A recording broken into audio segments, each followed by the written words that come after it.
Cecil Rhodes' Confession of Faith Analysis. Introduction. The article written by Cecil Rhodes in 1877 under the title Confession of Faith constitutes the beliefs and claims of the author in relation to colonialism and British imperialism.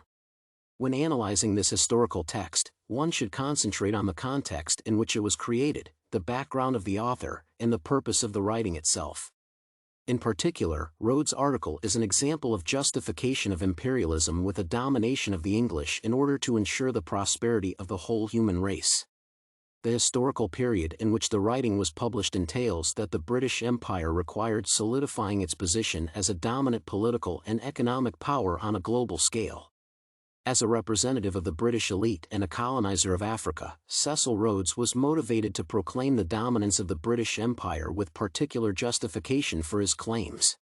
This paper is designed to conduct a critical analysis of Rhodes' Confession of Faith to identify the main idea, purpose, and reasons for its creation. Author's purpose. The purpose of the article written by Rhodes was to justify the existence of the British Empire and validate its colonial ambitions by the benefits for humanity at large and the global community. Indeed, Rhodes' Confession of Faith was published in 1877, at the time when the criticism of colonialism, in general, was rising and the British Empire tried to maintain its power. According to research, claims of Rhodes on the positive outcomes of colonialism align with other sources that validate the imperial rule of the British Empire.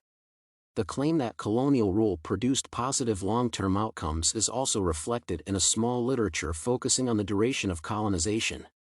Thus, Rhodes uses his writing as an opportunity to reach his target audience of opponents of the colonial rule of the empire to reassure them of the necessity of such a world order. Text's main idea. The main general idea of the article is the abundance of benefits that humanity at large and the population of the empire will acquire due to the continued colonization process. Indeed, the author repeatedly refers to the quality of the Anglo-Saxon race, the potential in terms of building a prosperous society, and the necessity to unify large territories under their rule. The author promotes the extension of British rule throughout the world, the perfecting of a system of emigration from the United Kingdom, and of colonization by British subjects of all lands. In such a manner, Rhodes validates his opinion that the world will only benefit from colonization since the best of the human race will live everywhere in peace, wealth, and continuous development. Cecil Rhodes' arguments and ideas. One of the leading arguments that support the main idea in the text is the persuasion and validation of the dominance of the Anglo-Saxon race in the world since it is the best race of all. As it is stated by the author of the text, I contend that we are the finest race in the world and that the more of the world we inhabit the better it is for the human race. These words explicitly demonstrate the beliefs of the author in the superiority of Anglo-Saxons over other races, which is why they have an obligation to expand for the good of humanity. Such broad and even global considerations widen the scope of the importance of colonization in Rhodes' discussion. Indeed, Rhodes continuously appealed to the values of intelligence and continuous human development as the most important traits of humankind. Thus, the validation of the maximization of the best representatives of the human race across colonized territories was considered a strong argument. The acquisition of more territories through the means of colonization is viewed by Rhodes as an opportunity to advance the Anglo-Saxon race and ensure that humanity strives and grows. He states that more territories simply means more of the Anglo-Saxon race, more of the best, the most human, most honorable race the world possesses.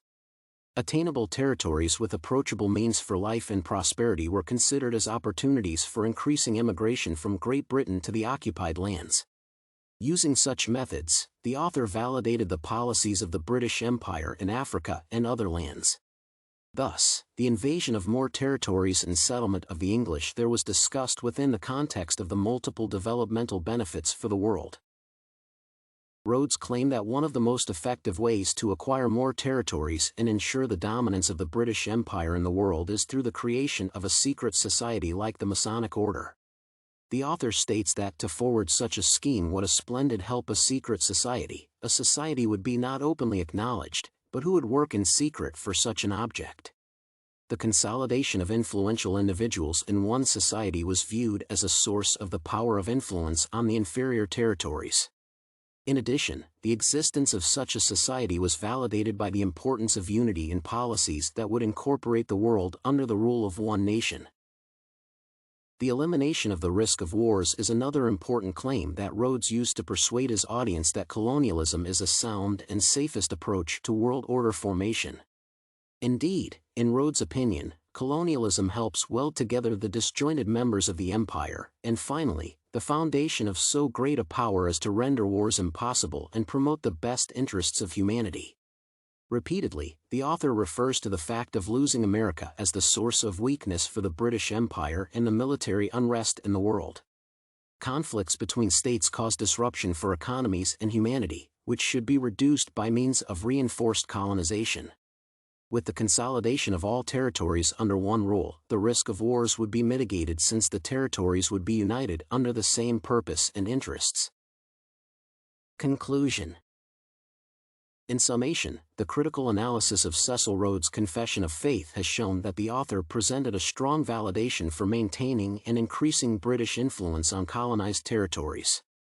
The necessity to pursue British dominance in the colonized locations was motivated by the growing risks for the monarchy to lose its global influence and diminish the opportunities of Europeans on African lands. Thus, Rhodes appealed to the opportunities for humanity to strive based on the qualities of Anglo-Saxons, their settlement on many territories, and ensuring peace using secret societies as influential governing bodies.